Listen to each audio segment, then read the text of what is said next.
Okay,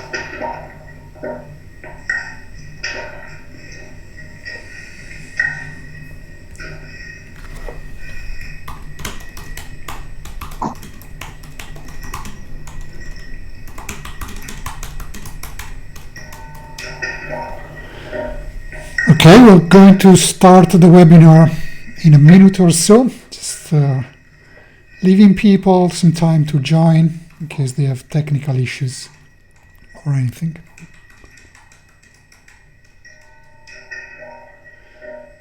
Okay, we're going to start the webinar in a minute.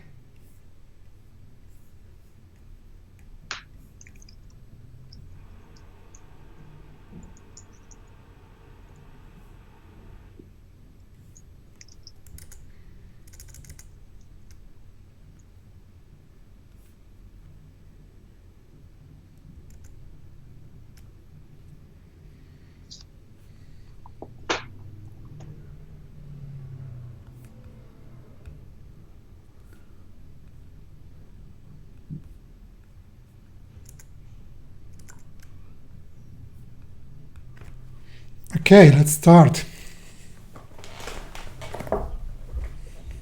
Andy? Yep. I think we're streaming live. Hopefully, this will all be working. Yeah, I hear some people are saying on the chat that the sound is distorted, but we were not actually starting. Let me know. I see comments already in the chat. So if there's any issues now, if there were any issues, they should be fixed now. But yeah, I mean, if you're watching this from my website page, where I sent you an email with a link to the page, in order to access the chat, and it would be nice if you could actually starting. Let me know. Let's stop this window here. In order to access the chat, there's a link at the bottom of the video in the page, or you can click on the YouTube logo. We're streaming live on YouTube, aside from my page, and there you can access the chat and leave us comments, questions, or anything. Just getting some feedback about the volume being really loud. Maybe I can move a little bit farther from the microphone. Let me know if it's okay. All right, so let's start. Welcome everyone. Thanks for joining us today for this webinar about processing landscape photos. Thanks, Darlene, for letting us know that the sound is going to my earbuds, but I actually had my laptop here to the side where I'm checking the streaming, so the sound was coming from there. It should be gone now. So I see some friends here. I see Bruce, Darlene, Caroline, Linda, and others, Ibrahim, Vincent, and others that I know. Let's start with a little bit of introductions here. For those who don't know me, I'm Ugo Cei. I'm a travel and landscape photographer from Italy. And for this webinar today, I decided to invite my good friend, Andy Bitterer from Hamburg, Germany, who is a fantastic landscape and travel photographer himself. Hi, Andy. How are things up there in Hamburg? Jogo, thanks for having me. Summer is finally coming. So happy to be here. Happy to join you on the webinar. For those of you who don't know me, Andy Bitterer, I'm a photographer, as Ugo said, out of Hamburg in Germany. And I've known Ugo for a number of years already. We traveled to many different places, part of which you'll see some of the places today in some of the photos. I think we met Ugo in 2012, I believe, at a photo walk. I think it originally started by the guys at Google Plus, and since then we've been traveling to many different places and took photos side by side. Yes, that was in the south of England, was in Dorset, if I remember correctly. Oh, no, first we met in Berlin. First, maybe Berlin. first Berlin. Then we went to Dorset. We went to Ireland. We went to Scotland. And I guess this year we are repeating that. We are going to meet in Italy here in Cinque Terre in October, probably. Yes, you're a neck of the woods. I'm looking forward to that. Looking at the Liguria coastline. By the way, I'm seeing if people are still having an echo, that's probably because you started from the page on my website, then you clicked on the link to open it on YouTube, and now you've got two windows with the same video going. So you should close one of the two or mute one of the two. That's the reason for the echo. I see this is sometimes happens with people. So let's start by by saying about what we will be doing today, what we are here to do. And let's see if I can switch screens. Well, first, we already did some introductions. Let's just mention that you can find everything about me at my website, ucphoto.me. There's my blog. I've got some resources for learning, not only about landscape photography, but travel photography, photography in general, even a little bit of portrait and flash photography. You can subscribe to my newsletter if you'd like. And if you do, you will get to know when we do. Wait a second, I need to switch to my screen. Here, there. Okay, this is the correct slide. You can subscribe to my newsletter if you want to know when we do new webinars. I did webinars in the past. We did one with Steve Simon about street photography, for example, recently. Another one with Ken Kamineski about wildlife and safari photography. So today we're talking about landscape photography, but I plan to do more. As for Andy, your website, if you want to say it. Yeah, it's andybiro.com, as easy as it gets. So first name, last name.com. All right. So what? By the way, my real name is Andreas, but I mean, really nobody says that. Yeah, Andreas, typical German name, but I think it's Andy for everyone. It's easier to remember. Okay, what are we going to be talking about today? We're mostly going to use Lightroom, because this is the tool, Adobe Lightroom, or more specifically now it's called Adobe Lightroom Classic. This is the most current version. This is the tool that we are using for most of our workflow, meaning importing files on the computer, managing the metadata with the library module, then going to the develop module to do some global adjustments. And with the recent versions of Lightroom, it's become easier even to do local adjustments that once were the realm of Photoshop. So now we use Lightroom to do things like we use brushes and filters to apply local corrections to portions of the image. We are going to briefly go into a plugin, SilverFX, to show how we do black and white conversions, which there are many ways to do black and white conversions, but Andy, this is you are going to show us how you convert an image to black and white using SilverFX. Then we'll go into Photoshop. This is where I will show some of the techniques that I use with Photoshop. I mean, you could do a ton of things in Photoshop. It's a very complex and powerful tool, but nowadays I like to do like 90, maybe 95% of the work I do with Lightroom, and only go into Photoshop when I have some very specialized tasks to do. Another topic is HDR. Again, there are many ways nowadays to do HDR. Even Lightroom allows you to do HDR. I use it a lot, the new HDR features in Lightroom. But we're also going to show this other software called Aurora HDR, which is specialized for HDR, so it tends to give maybe better results or be more flexible, more powerful for certain things. If we have time, I'm going also to talk about focus stacking, which is another technique that I employ sometimes when I have some kind of things. And then at the end, I hope we will have time for some questions and answers. Okay, so let's. I'll give the microphone to you, Andy. Let me switch back to the camera here. And are you ready? I am Ready to So roll. I'm going to put your screen on your window, your Lightroom window on the screen. Okay. So tell us how your workflow, where does it start and where it brings you? Oh, the workflow. I mean, it starts obviously a lot before the actually trip and a lot before the travel. As you know, Ugo and I, we're traveling a lot to various places, and there's lots of research mostly going on into the places and times of day and sunsets and sunrise times to be there at the right time and so on. So I'm not going to go into much of those details. Even some of the software or websites like Photographer's Ephemeris, I mean, you actually see the direction of the sunlight coming into places and so on. So there's a lot of research going into the preparation of any of the shoots, wherever they go.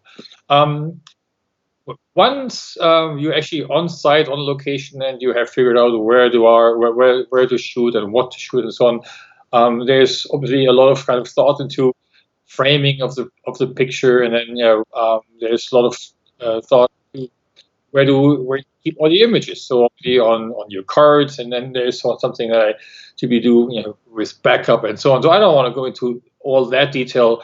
You better have backup. You better have your pictures at least in two places, on the chip and maybe on the disk of your computer or an external disk and so on. And if you move then later on into your main machine where you do all the post-processing, I mean, I still keep one copy either on the NAS or somewhere in the cloud, just so my pictures are safe. Right, once they're gone, they're gone. So it's sometimes either very time-consuming to kind of recreate them, or even pretty costly. So once I am having my machine set up and I'm looking here at a very small catalog of images that I particularly created for this webinar. Let's assume I have a whole bunch of images, and typically when I'm coming back from the shoot, mostly it's hundreds, sometimes there's thousands, and you typically go through these images and select them, and you drop the ones that are either not in focus or underexposed or overexposed. So there's a lot of cleanup going on. But then you start importing, and there's one or two tricks that I want to show what I do once I import. So let's assume this is my catalog here with all my Lightroom images right now, and maybe I'm coming back from a shoot, and I go on import here. I'm hoping you can see the mouse moving here. I go on import, and let's assume I have here my webinar, and maybe that's my external disk where I have all my images. Right. I'm hearing myself now, Hugo. Don't mess with the audio. So let's assume I have two of these images here, and I want to import those two as well. These are, by the way, this is Mono Lake in California. And one thing that I typically do is I copy as DNG. That's something just I do. I mean, you don't have to convert to DNG. It's a digital negative. It's an Adobe format, depending on what you're shooting. If you're shooting Nikon, you get NEFs, and you got CR2s from Canon, and you got something else from Fuji, or Sony. So I copy as a DNG. This is another RAW format, but it allows basically just to kind of slim down the size of the image a little bit. So there's two things that I typically do. One is I have here apply during import. As you can see, I have developed settings, import corrections. So that's a preset that I set up that every image that I import will automatically have all the chromatic aberrations removed. That's something that I always want to have. I mean, there's not one picture where I want to have chromatic aberrations, so I always remove those. And the other one is that I apply the lens corrections. So depending on what lens you're using for your images, it's a wide angle or telephoto or whatever, or zoom, it typically picks up the lens type from either from the Canons or Nikons or the Fujis and applies the correction. So typically you can see that either some of the barrel distortion is kind of removed. So these two things I do with every image from every shoot that I import. So there's one import corrections, and you can see here, and the other one is metadata. I have one preset that I generated here is called Animator Copyright. you can actually see what you can do in there. So if you go to Adobe Copyright, or every image that I import from the card from my camera always gets the copyright images, the copyright text, copyright all rights and reserved, and so on. So you can knock yourself out with what you want to include. You can even say, okay, this is the image from Mono Lake, and this is California, and this is USA, and whatever. So you can filter all the information in there. So every image has that they associated with it automatically. Sorry to interrupt a second. Just wanted to tell everyone that if you're watching the YouTube stream, we're streaming at 180p HD, which means that should be enough definition to actually see the text. But maybe you have to go to the little cogwheel icon on the bottom right of the YouTube window and select the 180p resolution to get a sharp view of your screen. Yep, that's good advice, Ugo. Obviously, there's a lot of stuff here on some of the big screens. So, and ideally, you want to watch this on the big monitor if you can. So again, so these are the two things, as I said. For every import into Lightroom, I use my import corrections for chromatic aberrations and barrel distortions and image corrections, and the other one is my metadata. And then I typically put those into a subfolder. Again, that's depending on how you work. I typically have them into one single folder by either by location or by trip, not by date, because I never know when I actually was in a certain place. But if I'm looking for a certain image, but I know the place. So and I don't care when I went. So again, this is basically just the beginning of the import into Lightroom, and then I basically take it from there. So let's assume I have all these images in here, and for sort of the first round, I'm looking at these three images from Glen Etive. Glen Etive is in Scotland, so that's a rather famous location, basically just south of Glencoe. It's famous for one thing, because James Bond Skyfall was shot there. At least a famous scene when James Bond stands next to M and looks down that valley. That's exactly where they're looking at. Is this kind of river Etive that flows down to Loch Etive. So we've been there, as Ugo mentioned earlier. So there's many different places that you can shoot some fabulous pictures. I stand here in basically in that little river, and I shot this image 3 times. I typically bracket, not because I think I'm going to need an HDR or some kind of blend, but just to be safe. And as you can see, I shot this here. This is the regular image that I shot, and this is the overexposed image. And I shot this on a Fuji X-T1, and so this is a +1, and this is a -1 exposure. And yeah, Fuji, if you're listening, I'd like to be able to do more than just +1, -1 on the bracket. Otherwise, I would always need to do this sort of by hand with the manual exposure compensation. But let's assume. What's the camera that you use to take that? That's an X-T1 that I'm using. Because the X-T1 is old. The new ones, they let you but bracket up to 9 or something. But I'm not a rich guy like you. I can't afford always buying the new ones. So yeah, so there's an X-T1, and I shot this. Hang on, I can set it up here. So I shot this. Here you can see at 11.5 millimeters. So that's the 10 to 24 wide angle zoom. That's sort of the same thing for a full frame. That's about a 16 to 35 that I would typically use. But I mean, if I'm traveling, I typically take my small gear and not the big Canon luggables and so on.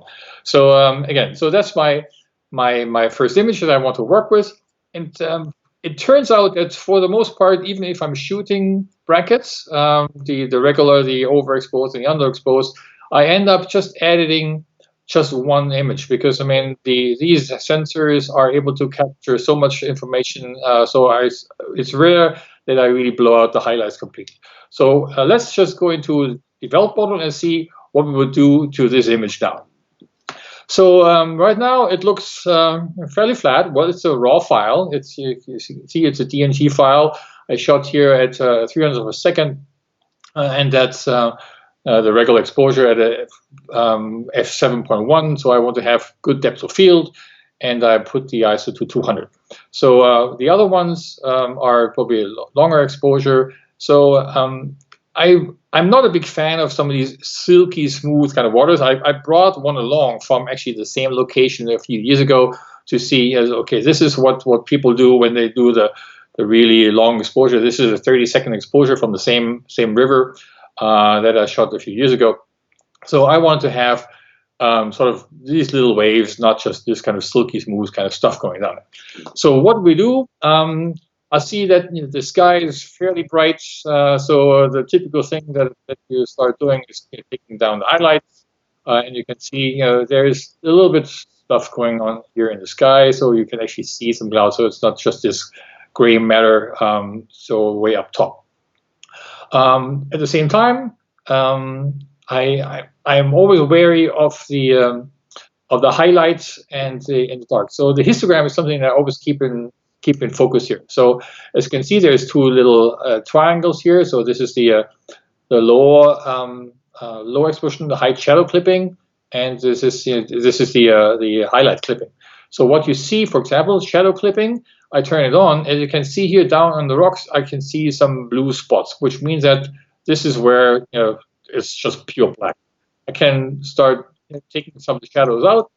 So even though this isn't really a big deal, these few spots, but I take the shadows up a little bit, and you can see these things move, be removed. So now I'm sort of safe that I don't have any blacks clipping. The whites I leave alone because right now I'm already pretty much close to the highlights here.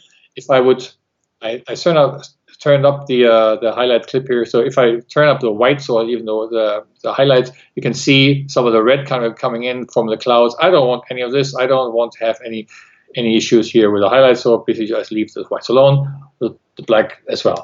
So now I'm pretty much done with the overall exposure here.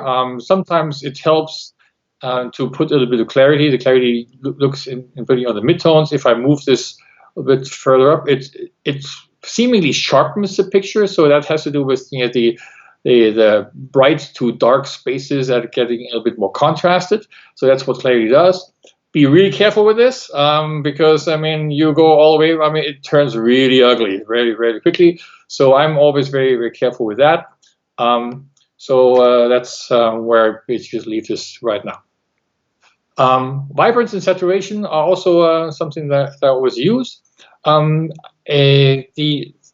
difference is that vibrance leaves mostly the reddish and the yellowish tones alone because that's something that is to be used when you shoot portraits, and you have and skin tones will be left alone. So vibrance is something that you could use easily for pretty much any picture. Saturation here is I'm really careful because it turns out really, really like some pop art kind of image very, very quickly. So I leave this mostly alone. The vibrance typically looks after more the greens. You can see the greens are kind of starting to pop a little bit, and the yellows. So the one thing, that's something that happens a lot with other photographers, is that the greens are getting really nuclear. So I'm trying to avoid that. In fact, I'm not going overboard with some of those. So that's sort of my starting area where I start from. I get some nice reddish tones here on the rocks. So the one thing that I start now is looking at some of the areas where I'm using some adjustment brush. So normally, and Ugo will show that later on, I would also take a graduated filter here down from the bottom to kind of darken the sky a little bit more. But then I would also start to darken here some branches of the trees, and I'm trying to avoid that. So the brush I'm using here is just the regular brush, and depending on how I set it up, right now it's fairly small, that kind of brush. Can move that a little bit bigger, so like so. And I start to paint on some of the rocks because what I look for is... Just a question, how do you make the brush bigger or smaller? Right now I'm basically just moving here on my trackpad with 2 fingers up and down. So that's basically the way to do it. I can obviously also use the the sliders here. The one thing that I typically do is I'm making sure that I have a relatively low flow, because otherwise it just applies the whole kind of brush basically at 100%. And I want to, like a painter, you go over things a few times. So right now my brush is so medium size, and I want to make sure that these rocks sort of get a bit darker, because I mean they're too bright for my taste. Right? I want them more in this kind of color here on the left. So I start painting here on this end, and you can see gradually these rocks get darker and darker and darker. So until I'm sort of satisfied with how that kind of looks like, and maybe I just take another brush. You can stack these brushes, make them a little bit smaller, and then at some point, I'm liking this a lot better.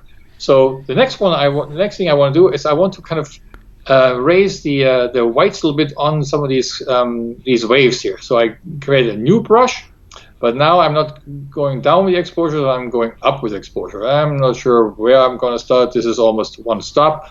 And basically just I'm starting to paint a little bit on some of these little waves here.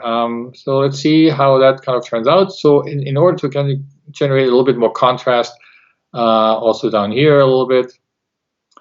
So one thing that maybe it's worth noting is that all processing in Lightroom is non-destructive. So what the brush that you created...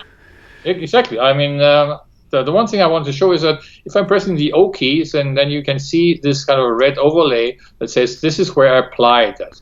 So I can turn up the flow a little bit so it kind of goes a bit quicker. So now I'm basically just painting sort of a layer on top of that. It's not a real layer, because Lightroom doesn't have layers like Photoshop, but basically I'm just painting in these areas. And if I turn O again, so then I have these waves a little bit popping out. If it's not enough for me, you can see I can go all the way to total white. And so somewhere I'm trying to find a little bit like a stop overexposed. It'll do for me. Next thing I want to do is check some of these colors, individual colors, for example. As I said up front, I move the vibrance a little bit. I leave the tone curve alone for the moment. Something that I use quite often is some of these HSL, stand for hue, saturation, and luminance. So hue is sort of a color cast, if you can. You can move between the reds and the oranges, and the orange and the yellows, and the yellows and the greens, and so on. And that allows me to kind of move individual colors. So right now, these greens here on the left are a little bit too much for me. So I basically just take the saturations from the greens, and grass is typically green and yellow. So you take those down on, maybe not as much as this one, so it becomes like a fall color. But I mean, I take these greens down a little bit, and maybe I increase some of the yellows. With the yellows also obviously affect some of these colors back here. Hugo, question? No, I was seeing maybe if you zoom in, are there some yellow flowers or something in the background there?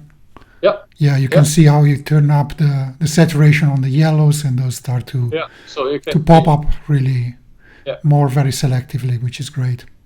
Yeah, so I'm only affecting the yellows in this case. The other one is maybe I want to kind of get some of these oranges, because I obviously like the oranges here of those rocks. And again, I'm really careful not to make it kind of look kind of funky, but a little bit orange would also do wonders. The one thing that sometimes happens, and I haven't touched it, I've deliberately jumped over this, is the overall contrast of the image. If you move up the contrast, also the saturation of the color changes. So it's a little bit of a balancing act that you have to do, but I typically try to do contrast rather at the end. And the other thing is that the highlights will get lighter. So I have to make sure that I'm not going overboard with this, but otherwise I'm blowing my sky out again. So this is something that at least on my monitor looks relatively good. So I leave it at that. So the next thing I want to do is I want to crop this a little bit. I don't like this dark rocks down here. So I want to, and this is a 3x2 format. So what I typically do is I'm going to the crop overlay. You can see here it's nicely kind of cut up into thirds here. You can then now quite easily check the rule of thirds. So this looks like a horizon line here where the rock where the road is. So I'm moving up a little bit here from the bottom and cut off some of these rocks. I want to make sure that I don't cut off into too much of the water, because I want to have the water really flow down here into this corner. But I mean, this is looking good for me. And coincidentally, now I'm having here with the rule of thirds almost, the upper third here is where the horizon is. Question: so, when you crop, do you stick to some predefined aspect ratios, or you just crop freely? It depends. I mean, if I know exactly where I want to print it, I typically go here. I'm going to close this here. So there's now this is custom, but I mean there's all sorts of paper formats. So if I know I'm going to print this in a 4x5 or thin A4 or some other kind of large format, I typically stick to some of these predefined formats. But now for this purpose, I'm basically just cropping where I think it looks best. But good question. Always make sure that you understand where the image is going. For example, if you're on Instagram, for example, and most people say, well, Instagram is not necessarily the best place for showing off photos, and that's true because of the stamp size format of the images. And the other thing is that landscape formats is also not very good. So most people on Instagram post portrait format. So now portrait and landscape is sometimes a little bit of a kind of oxymoron, I guess. But so the way to do this, let's assume I want to post this on Instagram, I would actually go and set this to 4x5, because I mean the portrait format for 4x5, and if I turn this into a upscale portrait format, it would automatically be a 4x5, and now I would need to decide in terms of what do I really want to show in the image. Is it the tree or the rocks or the river? So that could be sort of a format then that fits directly into the Instagram format, or any other kind of photo sharing format. If you expect the image to be shown on a website, then I would typically just stick to the regular format. So I just do the undo here, and here I am back in my image. The one thing that I typically also do is I clean out images. So I can see here up here, this is the road here where you see these little sticks, and I don't like them. This is some I guess indicators here at the side of the road, and typically I go here into this tool here. It's the what's it actually called? The clones. Healing brush, healing clone. So there's two versions of it. One is called heal, and the other one is called clone. I typically take the healing because it does better job for me, and also kind of feathers better into the background. So if I just want to remove this stick here, I click once here on the top. I click once. I hold the Shift key, click once on the bottom, and then I basically just move the result, and it's pretty much gone, and you would never know that it's been there. So there's a few others back here. This is going to be a tricky one here behind that row, behind that branch, but I mean it's pretty straightforward. So for some of those things in the past, you had to actually go to Photoshop to remove them, but now I mean you can move them so in a way that you would have absolutely no idea, and I press Q. And it's gone. I remember when Lightroom only had the circular healing brush, and anything. Yep. Now you can draw shapes. Yes, I remember that too, and it was pretty painful then.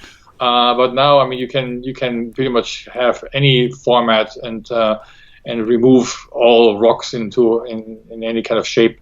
So I'm cleaning up the image from some of the overlays here, back here. There's a few. I'm not going to do this now, but I mean, you can actually move all of these, and then it looks as if there was never any road. And so I'm going to to ask a question, but you basically just touched a little bit on the topic, and a question that I received via email by Luke, who asked about dodging and burning and when to use one, when to use the other, and in which quantity.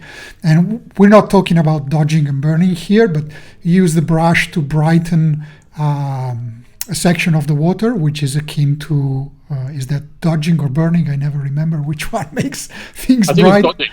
It's dodging, yeah, because you burn when you burn your toast, it gets black. That's how I remember. Okay, so my answer would be that it all depends. I mean, there isn't a single answer. It depends on the image. I normally use it to draw the attention of the viewer to certain parts of the image because I want them to be more prominent, so I might dodge them to make them brighter, whereas I want to draw the attention away from some parts and I want to burn them to make them darker.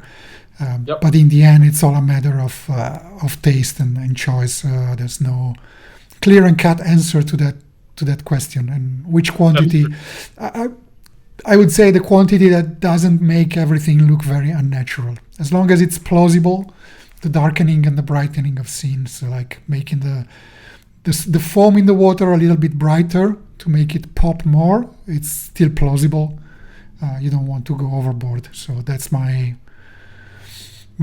basic rule of thumb. I mean, as a sort of a retoucher, if you like, or a post process. I mean, you're the artist. You decide what you think looks good, and who cares what others think looks good, right? I mean, it's your thing, right? And if you want to go all the way, slider right, that's something that I keep saying. That for so many pictures, all the clarity all right and contrast all right. I mean, it's just at some point it just doesn't really look good for the most part, right?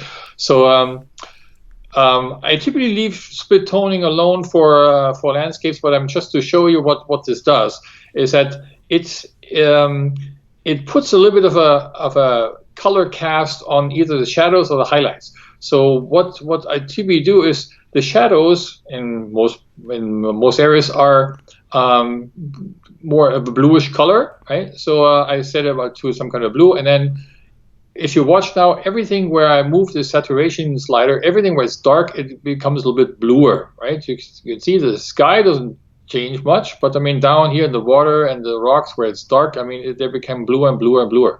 So it's a little bit of a taste kind of thing, and you can leave the highlights alone. But typically highlights are more warmer colors. You can change the warmer colors here of the fields here in the mountains because these are bright. So that's a little bit of a taste kind of thing that you can put on top. Detail I use a lot. This is the sharpening. Even though if I'm going to 1:1, it is a very sharp picture. I shot it at 7.1, so I mean it all looks good. But I mean you can always put some more sharpening. Be very careful. Don't over sharpen.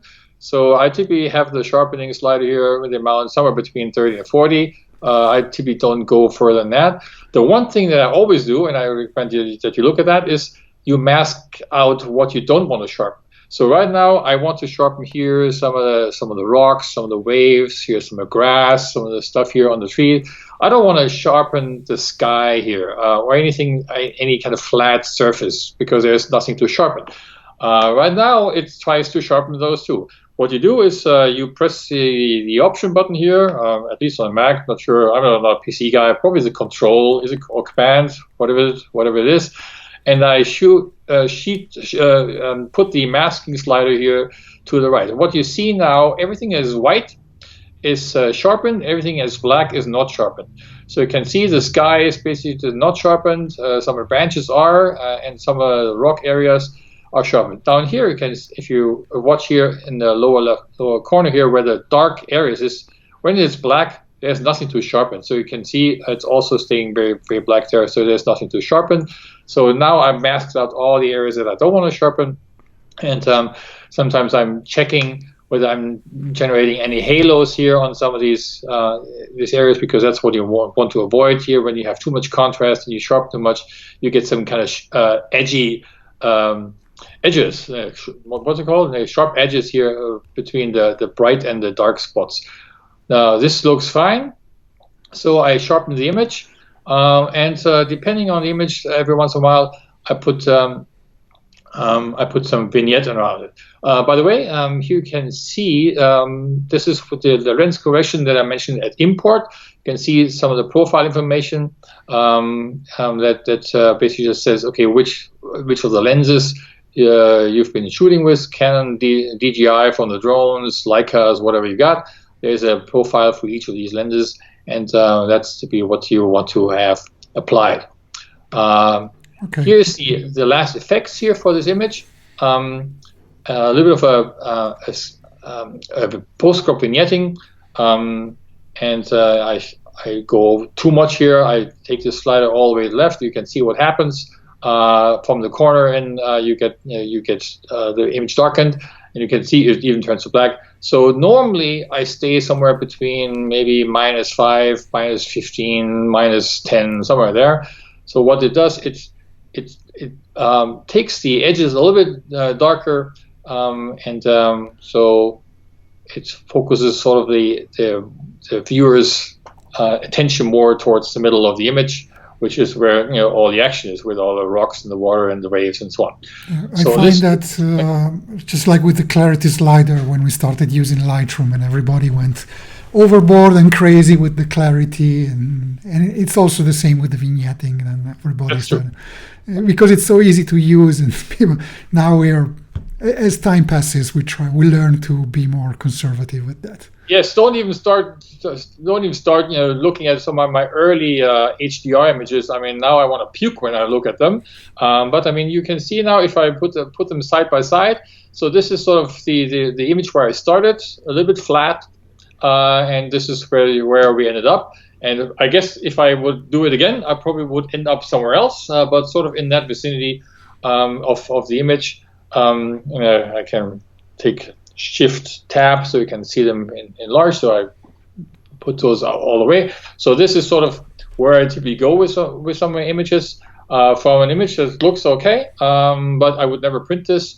For this one, I could think of maybe putting this on the wall. I'm liking this on the right a lot better. So this is sort of the first round from my perspective. Over to you, Ugo. Okay, let me see if I can share my screen. I wanted to show a little technique here, because we mentioned using the graduated filters, which are great. Let me see if is it showing.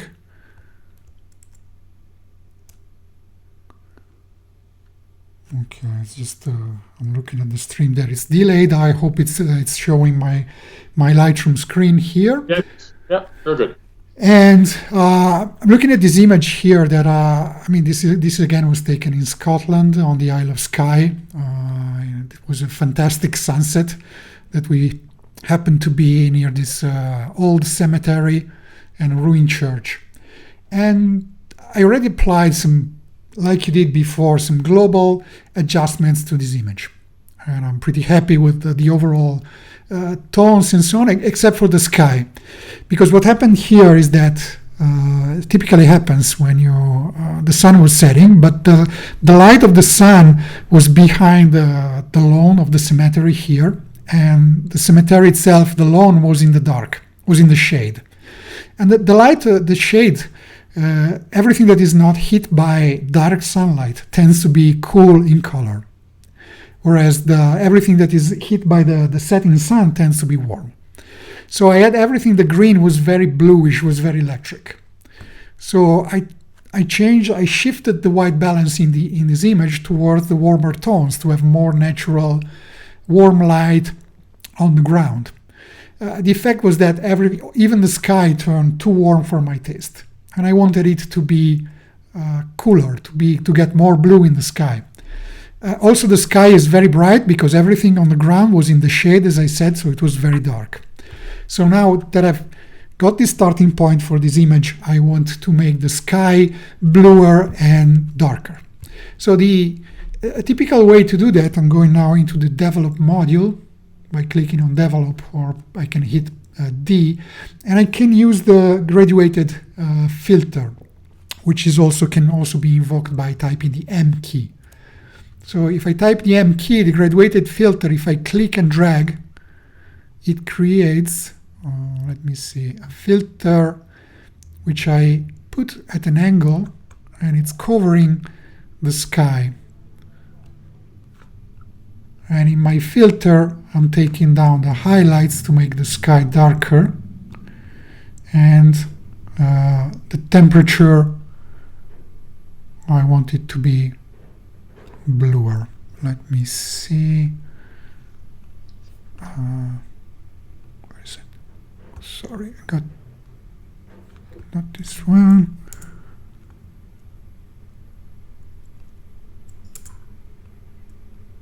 This one here. Let me see. Okay, I'm making the sky darker and bluer. I'm taking down the exposure also a little bit. Okay. Now, what's the problem with this approach? Now, the sky looks great, I think. Can be debated, but to me it looks great. The problem is that the filter, and you can see where the filter is applied by typing the O key, which puts a red overlay on top of the filter, is that it also affected the tree. So the top of the tree is actually a bit dark, and it has cooler colors than the bottom of the tree. So it looks like it's half cool green and half warm green. And I want to avoid this. So this is a new feature in the most recent versions of Lightroom, where you can apply a mask to a filter. And there are two types of masks that you can create. These are called range masks, and you have this selector here at the bottom in the filter section. You have the color mask or the luminance mask.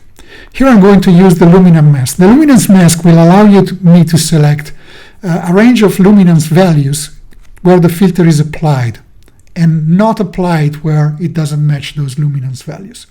So if I turn on the luminance mask, now as I turn it on, there is nothing really selected, and I can see by typing O that it's covered the whole, still is selecting even the tree. But if I bring the right slider here on the range slider, I bring it up, you can see that it's starting to exclude the darker tones, and it's only including the red is only on the sky, not on the tree anymore, because it is darker. So I'm just basically applying the filter to the top 44% of the range of luminance brightness values. Okay, you can see it even clearer if you click on the show luminance mask. It's selecting the sky but not the tree. So now let me type O again to make the overlay disappear, and you can see now that I've got a nice blue sky, but the top of the tree still has a nice warm color. And you can disable temporarily the filter, the graduated filter at the top, to see how it looks like without the filter and with the graduated filter applied. So this is very useful. I mean, you mentioned the fact that sometimes you want to apply a graduated filter to the sky to make it darker or bluer, but if you have things that are protruding above the horizon, sometimes it hurts because those things tend to be impacted by the filter, but using the range mask, it's easy to block them for being affected by the filter. Okay, so this is new in most recent versions of Lightroom Classic CC, I believe. So hope this is useful. Let me stop sharing my screen, bring the camera back again.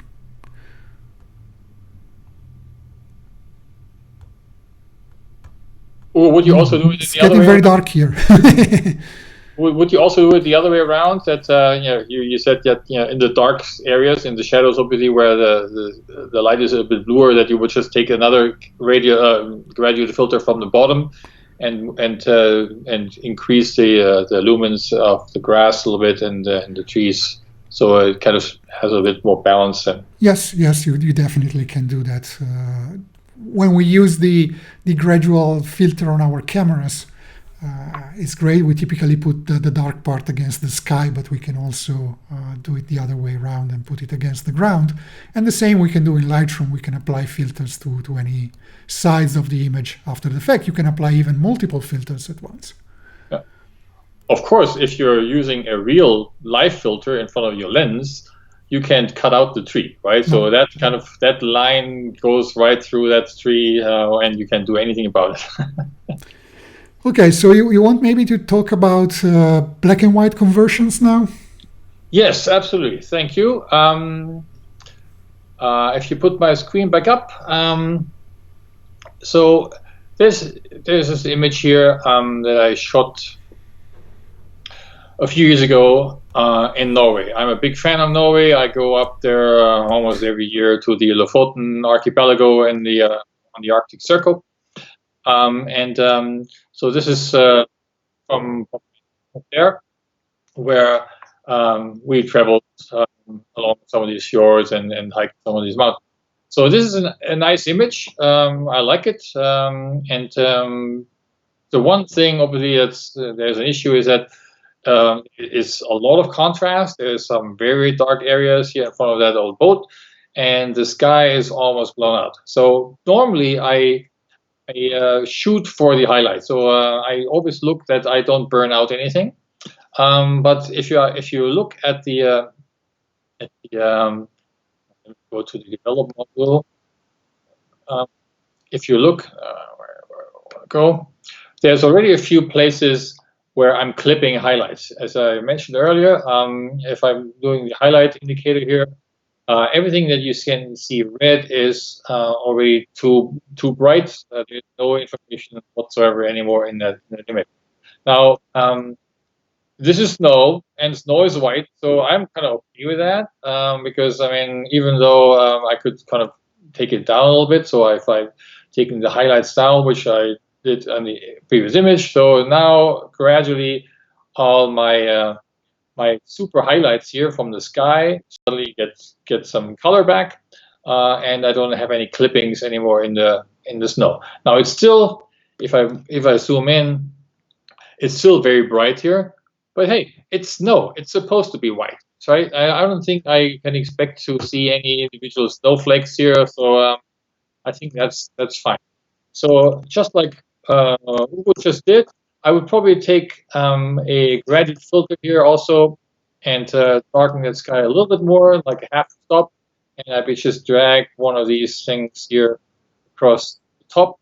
As you can see, what happens now, and that is probably coming either from maybe a polarizer or from some other filter that I had on my lens. I see a little bit of vignetting here in the corner here up from. Either I take care of it right now, or I put a little bit of a big stamp on it, because kind of removing that by hand is a little bit of a pain. So what I sometimes do when I see this, you can see here in the upper right corner, that kind of little vignetting. It's not a artistic vignetting like I just did. This is just happening because maybe I had too many filters or something else in front of the lens. But again, I'll deal with that later. So right now, the highlights look good. I want to increase some of the shadows. Want to get a little bit of detail from here, and so you can see now I'm actually moving. Get the shadow slide a little bit to the right. And can you, excuse me, can you maybe make that image a little bit larger? Of course. The window. Yes. It will be easier to see for the viewers. That's like Great. how I do it. Yep.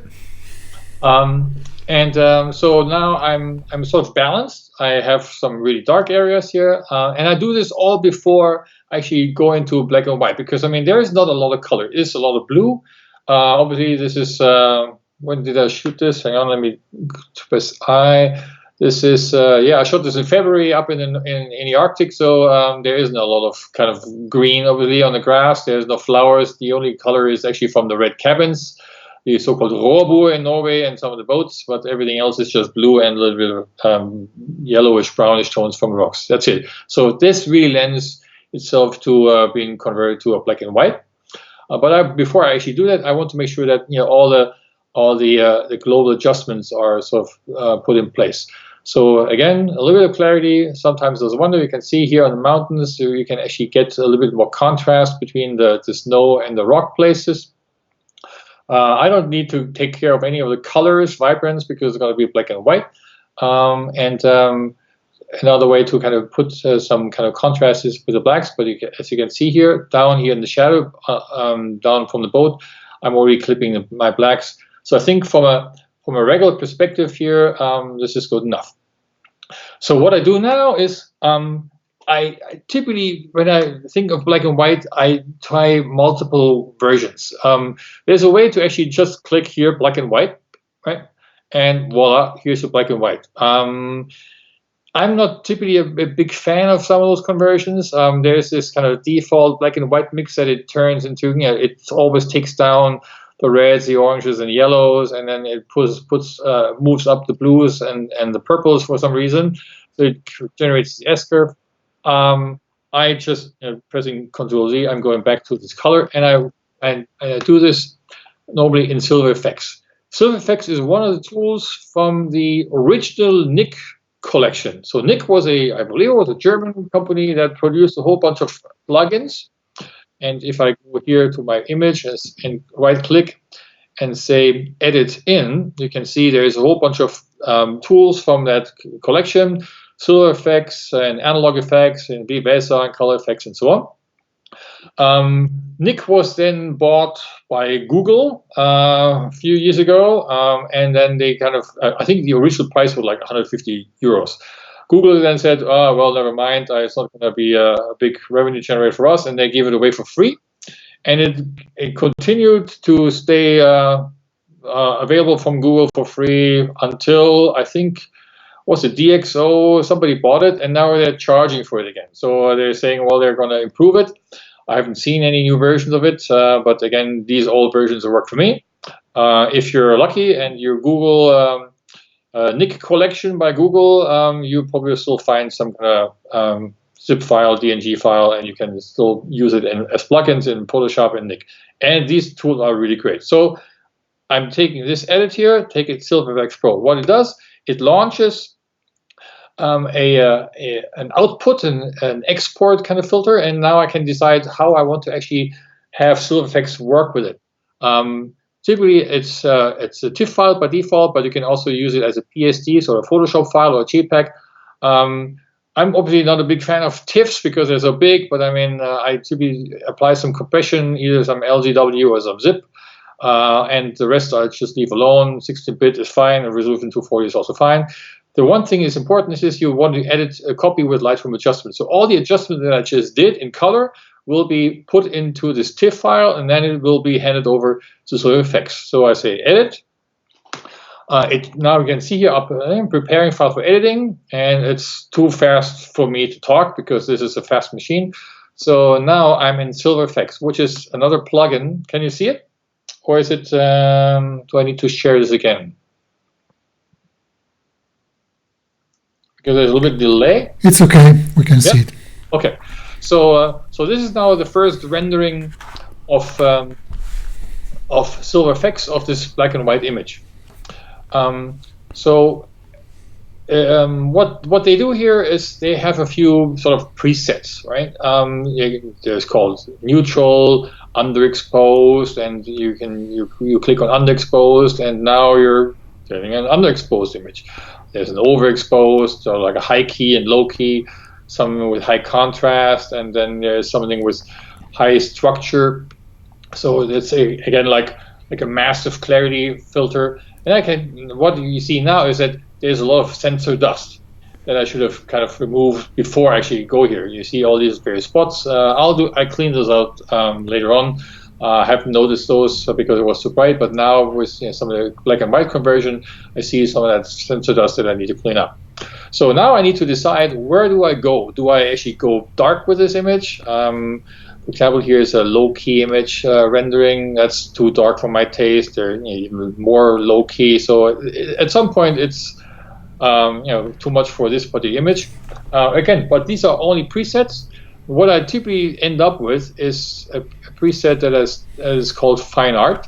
That is somewhere here. There's Fine Art Process and Fine Art High Key Frame. So Fine Art Process, that's the one I use because it's very balanced, right? So it's not this super contrasty kind of thing. It's good for printing. So there's very little total blacks and very little total whites.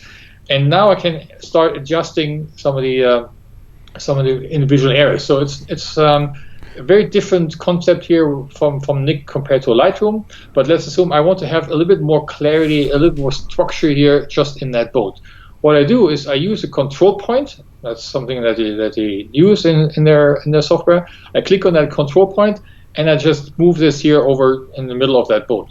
What that does is it creates a circle, and I can change the size of that circle, as you can see here, and I make it as big as about this kind of boat. And through some artificial intelligence, they kind of figure out that I'm actually really interested in the boat and not in the mountain.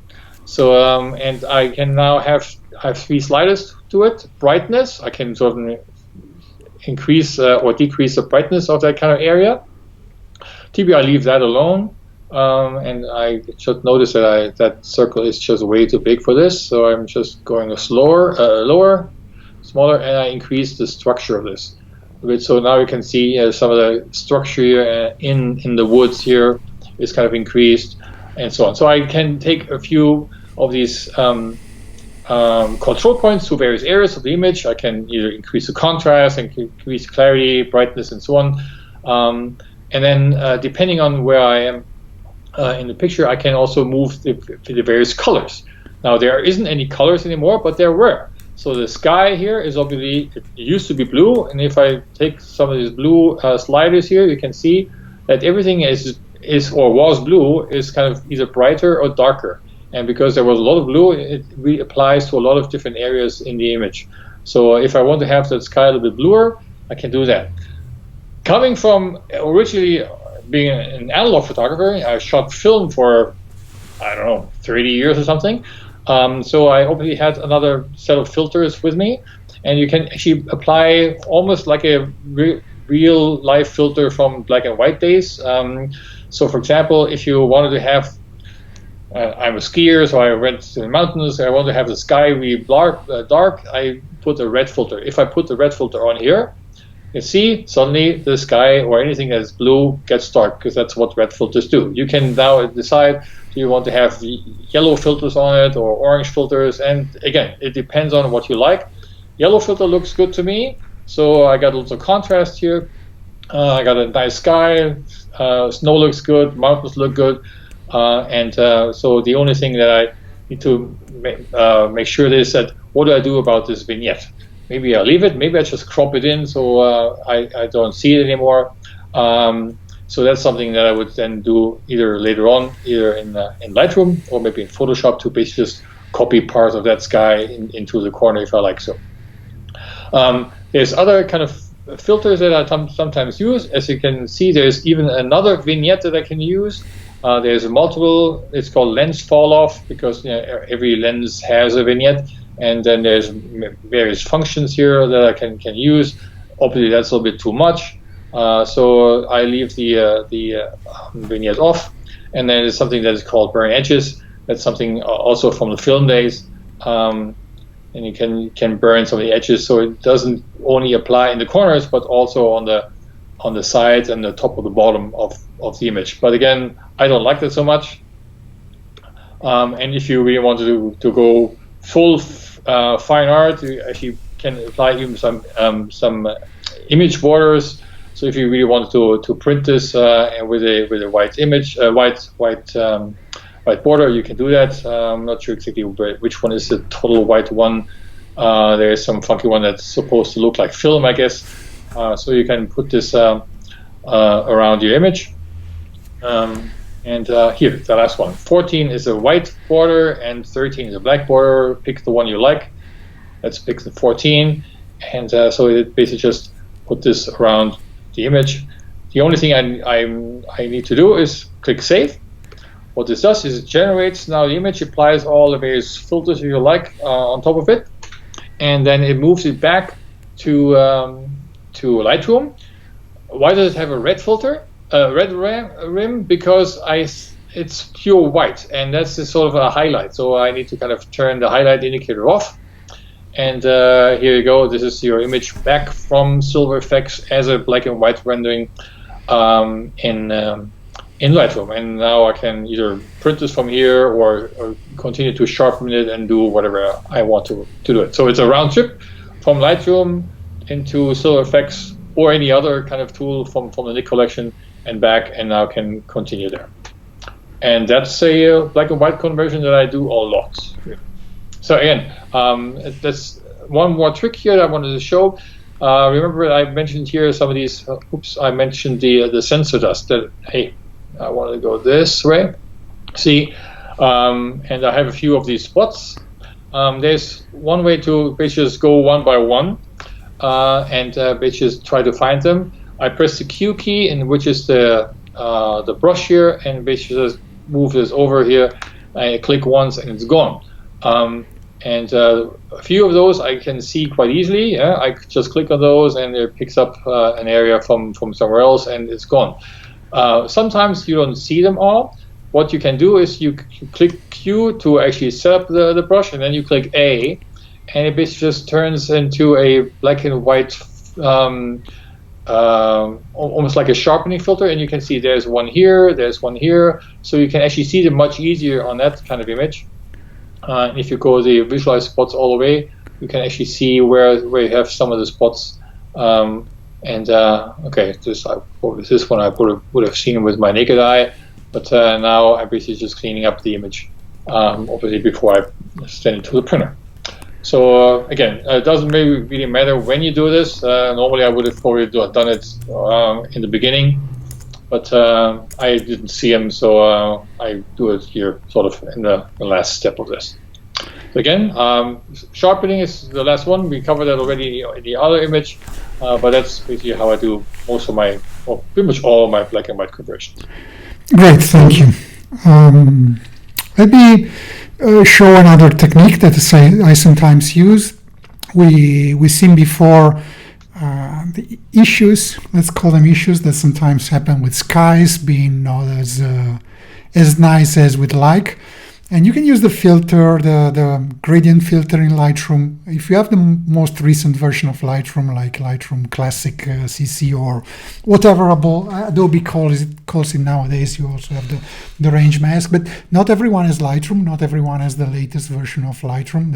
Maybe some people don't want to pay a subscription to Adobe. So some people use Photoshop. So I wanted to show a little Photoshop technique for making the skies a bit more popping and dramatic. I'm going to see if I can, let's see if I can share the screen and show Photoshop here. Hope you can see it. So this is another image from the Isle of Skye, a place that I absolutely love. And it was my third time that I visit this location. It's called the Quirang, hoping for a gorgeous morning with sunlight and so on, but alas, all I got were clouds, dark clouds and so on. So the location is still fantastic, even if the light is a bit flat and not as dramatic as I'd like. So I try to make the best of the situation. And this is an image that I already have applied all the global corrections in Lightroom. And now I want to make that sky, the sky to me looks a bit bland. I mean, it was much more dramatic as I remembered in my memory. So I wanted to make the sky more dramatic. And we can use a gradient filter in Lightroom. We can mask it to avoid impacting the tree. But if you don't have Lightroom, or if you want even a very quick and easy way to do it in Photoshop, I'm going to show you this technique. So the way it works is you have the file in Photoshop, and it's one layer. So I'm going to the layers panel on the bottom right here. I'm going to select the only layer, and I'm going to duplicate this layer. You can do it easily by typing Control or Command J. This will create a copy of the bottom layer on top.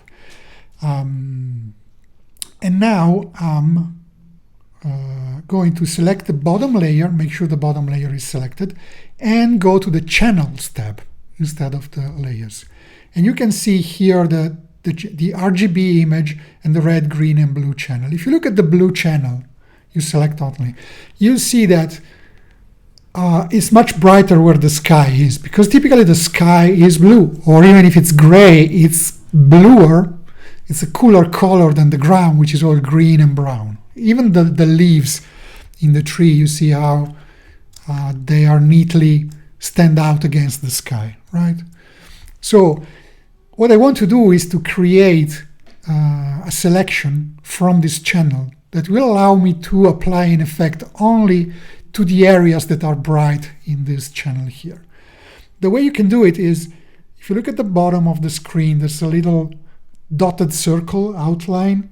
That means it's that feature, it loads the channel as a selection. So I just click on it, and it will, in a few seconds, my machine is not as fast as yours, Sandy. I've got a, and I'm also streaming the video, so it's using, but it's there. You see it's selected. You see the marching ants outline around the sky and the lakes there. So this is, it has selected that part.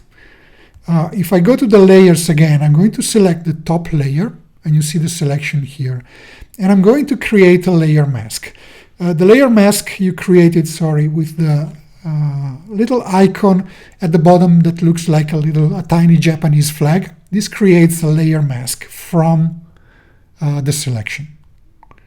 If I do, you can see that the layer mask that now has been created matches the selection that is the blue channel. If I type the Alt Option key on top of the mask, I can see that my blue channel now is my layer mask. What does the layer mask means that everything that I apply to the top layer is going to show through only in the areas that are bright. The brighter an area in the mask is, the more the effect is going to show through. The darker an area is, the less the effect is going to show. So what effect do I want here? Let me select again the image. How do I make everything darker? I can use dodging and burning, but there's a very quick way to make things like the skies the clouds more contrasty and darker, and is to change the blending mode. You can see it from this drop-down menu here. This is the blending mode. Change it from normal to multiply. And when you see multiply, it darkened the sky. It made it more contrasting. I can hide the top layer, and you can see how it looks like. And I can also show the top layer again, and it really impacts the sky, and especially it doesn't impact the leaves at all. This would be very hard to do with a selection, right? Try to make a selection that only select the leaves and the branches, and or does not select the leaves and the branches. They're very fine. It's really hard to do. With the blue channel, you can do it very, very easily. You might also want not to be sure that everything that is below the horizon is not impacted by this. So I can just select the tap or click on the layer mask, and then choose the brush tool. So I'm painting on the mask. I'm not painting on the image. I'm going to select where's the brush tool? No, history brush. They moved it in the latest versions. I can never find it anymore. Brush tool there. And I'm choosing black as the color. And I'm making a very big brush like this, with a big soft edges, like 20%. And then I can paint on the ground, so the ground is not affected by my changes, assuming I don't want them to impact the ground. Like here, you can see it's getting, and you can also alt click or option click on the layer on the mask and see that everything below the horizon is black.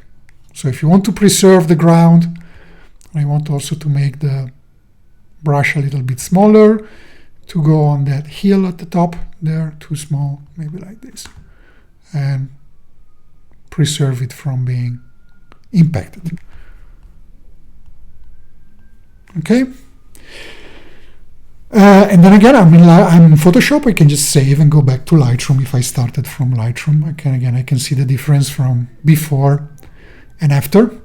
It can be subtle. If it's too strong, this effect, what you can do without doing a lot of painting or masks and so on, is to reduce the opacity of the top layer. You can take the opacity slider down from 100% to maybe 50%. If you bring it all the way to 0, you're back to where we started. I'm going maybe to make it 70% or so. So I have some nice increasing the drama in the sky without going overboard. Of course, Ugo, you could do this sort of a similar thing also with the gradient filter in Lightroom, yes, right? And yes. You just select the greens from the tree and then you tick those out, right? Yes, but it's really easy to do it with Photoshop, and especially if you don't have where's my screen here? Let me put this, and you as well. If you don't have Lightroom Classic CC, the latest version, you don't have that feature. So I think that would help people who are using Photoshop. All right. Do you want to talk a little bit about HDR? Sure thing. Okay, so I'm assuming that you have an idea of what HDR is. Stands for High Dynamic Range. It's something that it's not really new, but I think when did it start? I think it was our friend Trey Ratcliffe who kind of really pushed it. Like 5-10 years ago, very much. So it's basically the technique to use multiple images of the same scene and using sort of the bright areas from the dark pictures and dark areas from the bright pictures, and then move them sort of on top of each other and use sort of the best of not both worlds, but all worlds, because normally you have at least 2 images for HDR. I typically shoot 3. Some people shoot 5, 7, 9. For some reason, it's always odd numbers. And this is what I did here with these 3 images. I think I showed these earlier. This is Donegal. Ugo was somewhere not far from here, 50 meters probably in either direction. You shot your images from some of these photo walks up in Donegal. This is Fannet Head. Fannet Head on the north shore of the Republic of Ireland in Donegal, one fabulous place. And this was supposed to be sunrise. We were there for sunrise, and because this is Ireland, there is no sunrise. The sun never rises in Ireland. No, I'm just kidding. The sun did eventually come out. If I remember, it was too late. Yes, it did, but it wasn't the way we were actually had planned. So, and obviously, what when you take this picture, I mean, you're struggling with some really bright areas here in the sky, and some really dark areas down here with the rocks. So this is the underexposed image, and again, I see there is some sensor dust here. You see there's a little bit breadcrumb here on the sensor.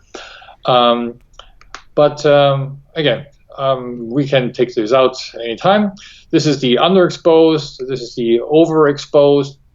The regular exposed, and this is the overexposed. Now we're starting to see some structure here in the rocks, and I don't think I have used a filter here, like a 3-stop, maybe a 6-stop, because I want to have a little bit of movement in the water.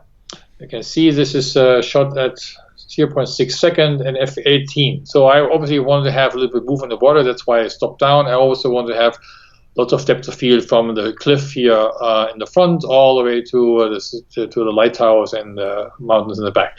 So now I have these 3 images, and what I want to have is obviously I want to have that kind of sky, with some structure here in the clouds, and I want to have sort of the middle image for some of the rocks here and the lighthouse, because there seems to be probably image exposed and so on, and some of these waves. And here from the overexposed image, I want to have some of the shadow areas here from the rocks here in the shade. And there are multiple ways to do this. I mean, in the beginning, there was like software like Photomatix, and then when there's Aurora and HDR effects and so on. Even Lightroom can do this, and I want to just show you real quick. This is Lightroom 6. I think that's when they introduced that. Let me go to the develop module real quick. So these are my 3 images. I selected all 3 of them because these are the ones that I actually want to merge. And if I right click here on any of these images, you can see photo merge, HDR, and panorama. I shoot a lot of panoramas also. Normally I had to do this in Photoshop, but now you can actually put them side by side directly in Lightroom. And the nice thing is that the resulting image is again a digital image, a digital negative raw file. But here we want to do HDR. So I'm just saying HDR, and it now asks me what do I want to basically just send as options. Auto align is something that you would want to have if you're shooting handheld, because I mean there's always a little bit of movement when you hold it in your hand. Here I had a tripod. I don't think it hurts much, but I mean I typically don't need to have auto align if I'm shooting directly from a tripod. Auto tone is something that basically just you say, okay, you figure out where the bright spots are and the dark spots are, and you basically just come back with some kind of an image. I typically either leave those off if I like it, if I don't like it. But here, this is where I want to start. These red spots here are the ones where you see some differences between the images, and that makes sense. I mean, I shot them with 1 or 2 seconds delay, and obviously those waves move. Now, for waves, it doesn't even matter if they're laying on top of each other. I mean, it still looks like a wave. So, I mean, if you have leaves and you have people moving or cars moving, then it's a different issue. Then you need to make sure that you are having some kind of deghosting. But here for waves or some of the sky, you wouldn't even notice it. So I'm just leaving this here, and I say merge. And so this is sort of the quickest way directly in Lightroom without having any third-party software to basically just go out. You see up here, up top left, it says creating HDR. It loads these 3 images, and then it generates a 4th image. You can see I had these 3 images down here in the film strip, and now actually having a 4th image, which is sort of the result of the 3. So, and what I can do now, if I go back to my panel, it almost still looks like the medium image, but if I now go down with the highlights, it now pulls the image, the sky sort of from the underexposed image, and if I take now the shadows up, it basically just takes the shadows from sort of the overexposed image. So now I'm actually having an image that I can work with. So now I actually see what's happening here down in the shadows, and I have a sort of a decent exposed sky. So as you can see, the waves still look good. I mean, there's movement in the waves and so on. And now I can do my regular thing here, putting some of vibrance because I like the blues and I like the greens of the water. And I can do now my regular kind of HDR kind of thing. That's one of the things that maybe is worth pointing out is that when, of course, you could have done this on a medium exposure image. What it changes when you do this HDR process in Lightroom is that it creates what is called a 32-bit DNG file, which is a lot more data. And the sliders, the highlight and shadows sliders, instead of going from -50 to +50, now go from -100 to +100. So you have much more latitude. You can take the highlights down and recover many more details, or take the shadows up and do the same. Very true. So I mean, if I would compare that to sort of the regular image, if I just take one, the sky looks very bright. So if I take the highlights down here, I may be able to kind of recover, but I'm losing something normally with some of the images. Now again, the sensor today they have a lot of kind of latitude, and so they're still kind of generating kind of structure and some information even in the shades. But if you're looking careful here with some of the similar image, you can see all the kind of artifacts actually coming from pulling up from the shades. So some color noise and stuff like that. and obviously I don't want to have any of this in my image. That's why I'm rather using the HDR approach. So again, that's one approach that we take, is directly in Lightroom. I can use those same 3 images. Say I export here to Lightroom presets Aurora HDR Pro. I can open the original images again, or if I had already kind of done lots of kind of post-processing here, for example, I would have taken out the sensor dust. The horizon isn't straight. I would need to correct that. The lighthouse looks a little bit kind of tilted. That comes from the fact that I'm shooting with a 16mm and the lens is slightly tilted down. That's when you get some of these kind of sort of the so-called keystone effects. But if I just do this later on, and I will just open the original images, it uploads these 3 images. Again, I believe it generates TIFFs from it, and you have sort of the same import dialog here from Aurora. It says, okay, these are the 3 images that you sent me. You can align them, again, for handheld, ghost reduction, like we just talked about with the water, and the chromatic aberration. Yeah, never hurts to reduce that, and it generates the HDR. So now I'm moving actually into Aurora HDR, and you can see now this takes a little bit of time, because I mean now it really goes through all the various images. Even though I only have 3 of them, imagine if you have 7 for the various kind of exposures. And I'm never really understand why people would shoot that many, but I mean it now removes the chromatic aberration. Maybe I should have picked that; would have been quicker. But again, this just generates another kind of image where I can apply all the various features here. Tone mapping is sort of the big thing about HDR, but then here we go. Let me make this bigger. And again, just like silver effects, you can see sky looks much better. It's still fairly dark down here, but now you can actually again have some of these presets, and some of them are really good. This is called realistic here, this first one. But boy, are some of those others kind of crazy. This is called detailed. And yes, it is detailed, but no, this is not something that you really would want to have. This looks like the HDR that we used to do years ago. People exactly got crazy about it. We all went there at one point or another, or bright. So there's many different ways to kind of make HDRs look really ugly. And then there's romantic glow, and so basically what this is another preset, and you can then basically change all the various kind of sliders here, from the colors to the highlights to the denoising and so on.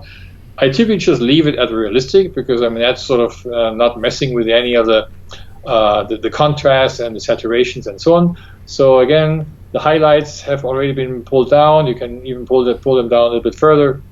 So again, this is sort of the HDR combination of really dark areas with really bright areas. Once I'm done with all the kind of various adjustments here, and there is a lot, right? So you can see it's almost like a Photoshop Lightroom kind of editability with some of these images. Now basically I added these 3 images into one. I say apply, and basically it generates a new output file directly from the 3, and then feeds them back into Lightroom for me for doing the horizon thing and the.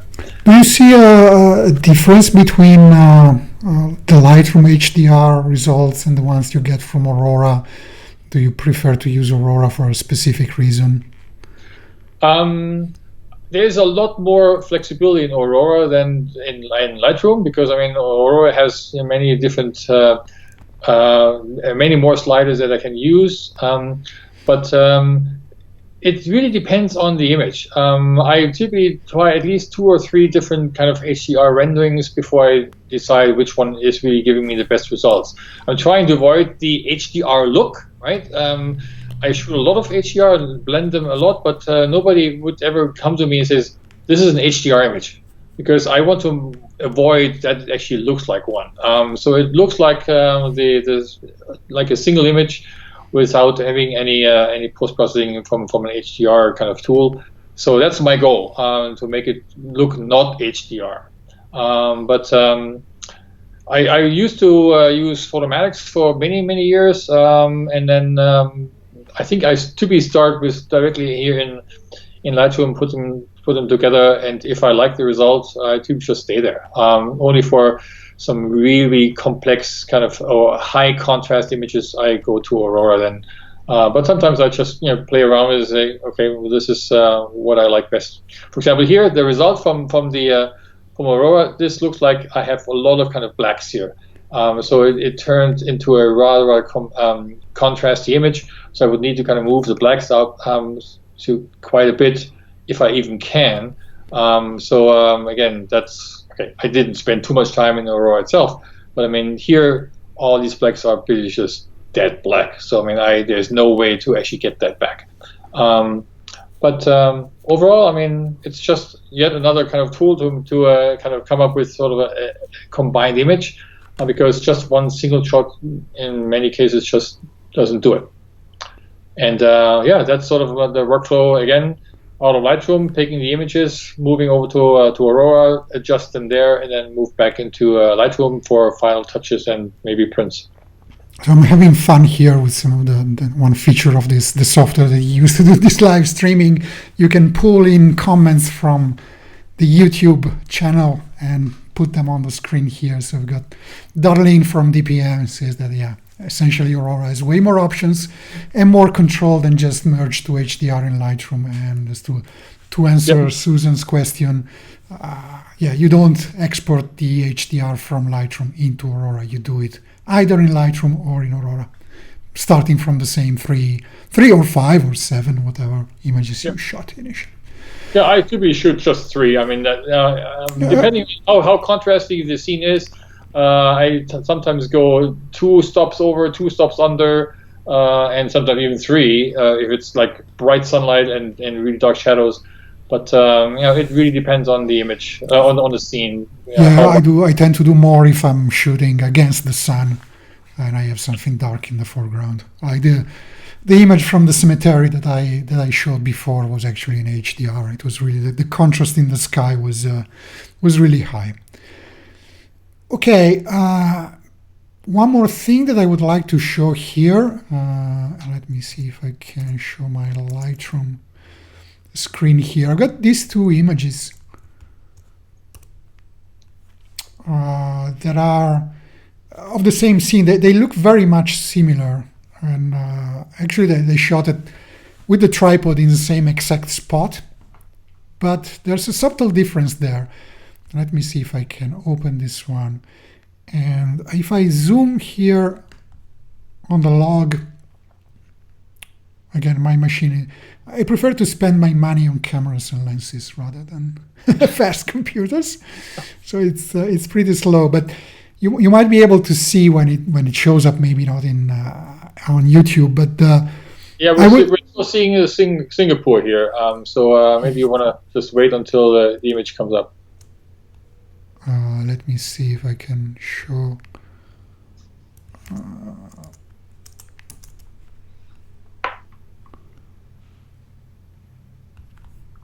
At least here on your website. Still also on YouTube. Let me, if I can.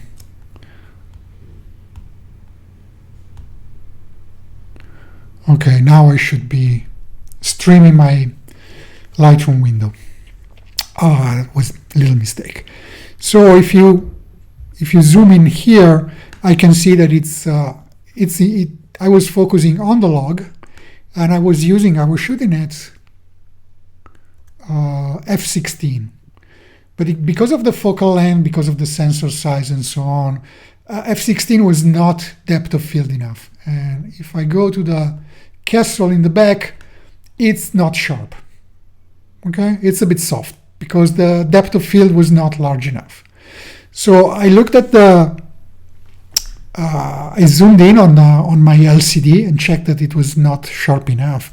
So what I did was I took another photo a few seconds later where I was focusing at infinity, essentially. I was focusing on the castle. So now the castle is sharp if Lightroom times itself to show it to us. Now this was shot with a 50 megapixel camera, so it's pretty slow with my computer and the streaming as well. But essentially the castle now is sharp and the log is soft. So how can you fix this? It's impossible to do it in Lightroom, but what I think you can do is employ a technique which is called focus stacking. So focus stacking, you need to use Photoshop to do that. And even if I'm starting from Lightroom, I can select these two images and then go to the photo menu and do edit in and open as layers in Photoshop. This will bring up Photoshop.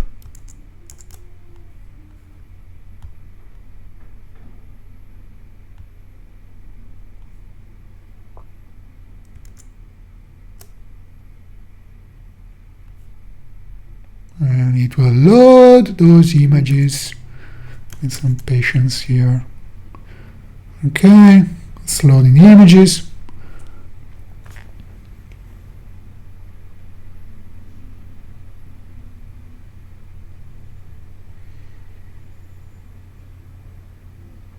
Any questions while we're waiting for this?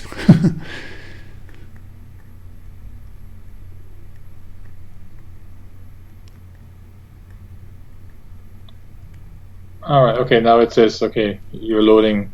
Yeah, it's loading. Yeah. Just a little bit of patience. Yeah, I'm using focus stacking mostly if I do some kind of macro kind of stuff. So you're moving sort of the focus like millimeter by millimeter, and then you end up having if you want to have a really sharp picture of a flower or something, or an insect or something, you end up sometimes having 20 different images. And then you sort of merge them in Photoshop, so everything is in focus. Yeah, I'm using these two images once because the landscape, and it's easier. I can get away with just two images here because everything in the middle ground is water, right? And I don't care; it's perfectly sharp. So I can demonstrate this technique with just two images, and my computer is slow enough now with two images. If I had 20, it would take forever. So it's coming up, almost there. Okay, now we have the two images as two layers. We have the one image in the top layer and one image in the bottom layer. I can hide the top layer and reveal the one underneath. Now, what I need to do is select both layers and go to, I can never remember that, to the edit menu and select auto align layers. Why do I need to align layers? Normally you would say you're on a tripod, okay, so the objects did not change, but look carefully. You will see when I, aside from the fog that is moving, but you can also see that the log in the foreground is changing its size ever so slightly. This is because of changing the focus on most lenses will also change the actual focal length. Even if I didn't touch the focal length, just changing the focus because of the way the zoom lenses are constructed sometimes will change the focal length so that the sizes are not exactly the same. So in any case, I'm going to align the layers anyway. I'm choosing auto, that's good enough. Give some time to align them perfectly. Or it might even be that just by pressing the shutter, I moved the camera on the tripod slightly. So I want to make sure that they are perfectly aligned for what I'm trying to do. Especially if you're doing a macro focus stacking, you want them to be perfectly aligned. Here I could get away with not aligning them, but this is the proper way to do it. So now the images are aligned. You can see that as I'm showing the top and the bottom one, you see the log does not move anymore. And then finally I'm going to do edit, auto blend layers. There are two ways to blend layers. One is to do a panorama that we mentioned before. We're not going to talk panoramas today. I'm going to choose stack images. And the tooltip here says blend for best details in each image. So I'm going to let Photoshop do its thing.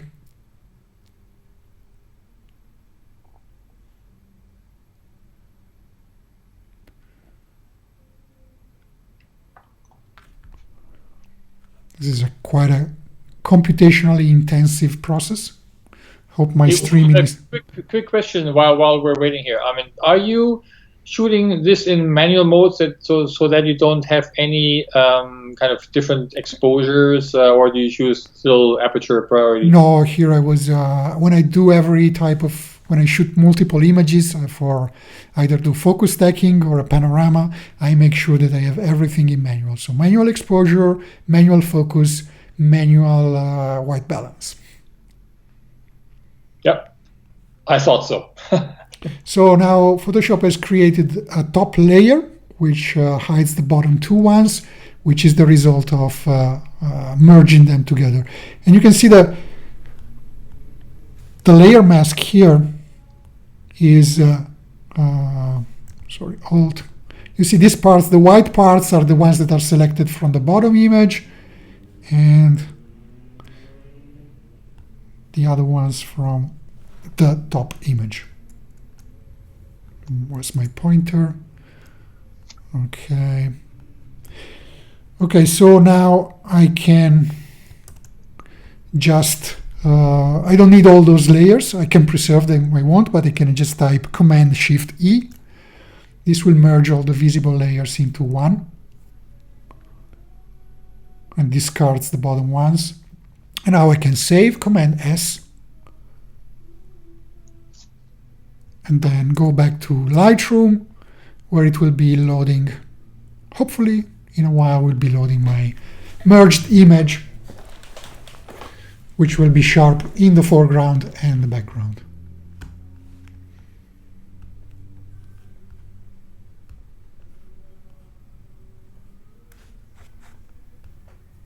Okay, it's loaded here. This is the combined image. And I could go in, zoom in 100% and check that it's perfectly sharp on both ends of it, both the log in the foreground and the castle in the background. All right, I think this, let me remove this, get our out.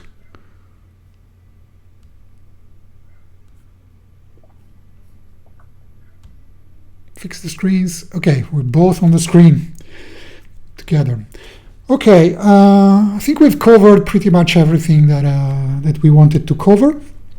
A bunch of techniques. I mean, there's a huge number of ways that one can process landscape photos. There is a huge number of tools on the market. It doesn't really matter what we use. We've shown Lightroom, we've shown Photoshop, we've shown Silver FX, we've shown Aurora HDR.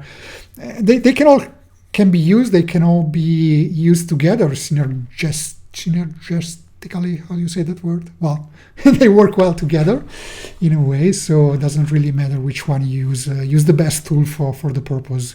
But it's important that you learn to use your tools really well. I mean, it may be a budget issue, right? So some people just don't like to go into the clouds. CC is probably not an option, but then there's other kind of software packages that do an equally good job. I just started with Lightroom with version 1, and I just I know it inside out, so I just stick with it. You could just also look at Luminar or Capture One or any of the other kind of packages. They're doing all very good jobs these days. But I think the important thing is that post-processing is sort of an essential part of the whole image processing, right? So you're not done when you're kind of looking at the image of the computer. That's when the work starts, basically. Right. And another thing that we both like to, at least we have developed our taste towards having more of a natural look in the images. That's what we try to achieve. Not go overboard with the tools. Try to make your images look at least plausible. And I have nothing against removing distractions, like the little poles that you remove from that image. To me, I would probably remove them as well. I find that that's completely legit. I would not normally replace skies in photos, but if people like to do that, to each his own. I mean, nothing really against that. Yeah, I mean, I remove quite a few things. If there's a garbage bin somewhere in the scene, or if there is just one, the roof of a car can be seen. I don't want to see that. I mean, it's typically not there, and so some of these distractions. I mean, in particular for landscapes, I just would take out. Nobody would ever notice. Nobody would ever care. Right. So it's not like we're shooting for the National Geographic. We're not supposed to remove anything, even if there was some kind of trash on the ground. You're not supposed to remove it in Photoshop. You just leave it the way it is. And I think they're really strict about that. I'm not there, so I think we're fine. All right. So before closing, I just want to let's see if I can share my screen here and go to this slide here, just to briefly mention the fact that we are going to be again, aside from this October in Italy, but this is just for fun, we're going to do a proper landscape photography masterclass workshop in the Scottish Highlands and the Isle of Skye. Next May is going to be, next May is 2020, so there's plenty of time between now and then, so you have time to make up your mind. If you would like to come to Scotland with us, we're going to take you to places like, we're seeing Glen Etive on your photo, we're going to Glencoe, we're going to some of the castles in the Western Highlands of Scotland along the coast. There's Castle Stoker, which is also beautiful. We're going to the Isle of Skye. This is Island Donan, another famous castle in Scotland that you can see on this slide.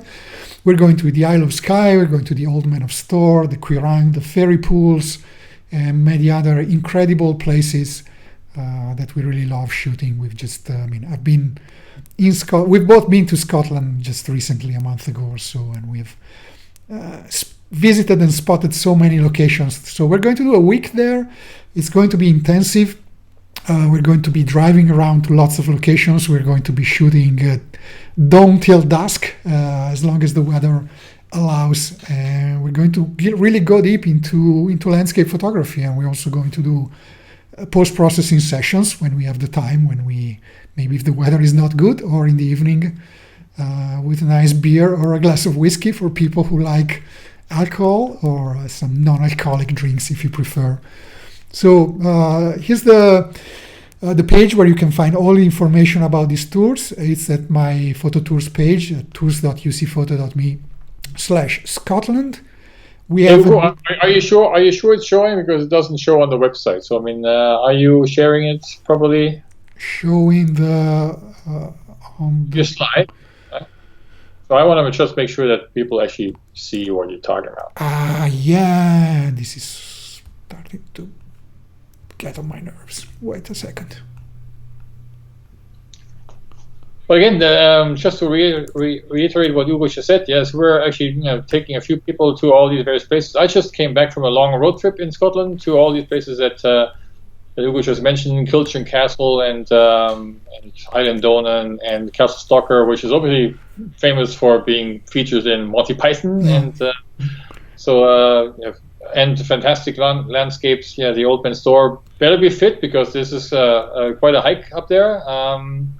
But the views from up there is just out of this world. So one of the best places to shoot. And now I think you can see the slide. Sorry about that. It's Island Donan. Island Donan, yes. This is where it's also featured in the Highlander movie. Of course it would. And there's also, it's not very typical landscape, but another location that I visited was the Glenfinnan Viaduct, which is there's the little steam train that goes through along the viaduct twice a day, and it was featured in the Harry Potter second movie, I think it was it. Yep. So lots of movie locations are there as well. So Outlander is also kind of featuring many of these places. So it's for landscape photography, it's sort of a dream up there. So you will recognize lots of these places. So tours.ucphoto.me/Scotland. is the page, and we have an early bird offer currently running. I think it's until the end of August. You get a big discount if you sign up now. So check it out. You don't have to if you think it would be nice to come with us to Scotland and hang out with us. We would really love to. It's going to be a very small group. And Did you mention that there is whiskey in Scotland? I did, yes. I'm going to mention it again. When I go to the Isle of Skye, I always make a point to visit the Talisker distillery. Nothing to do with landscape, but it's also always a nice visit there. We're also going to go near Oban, where there's another very famous distillery. Oban is nice. All right, enough with commercial plugging. I think we just try to keep that to a minimum, but we just wanted to mention that also because we really love Scotland. So that's all for today. I just want to thank everyone who attended this webinar and everybody who registered for it. We're going to send out soon a link to where you download the recording, the replay from. If you missed part of it, you join later.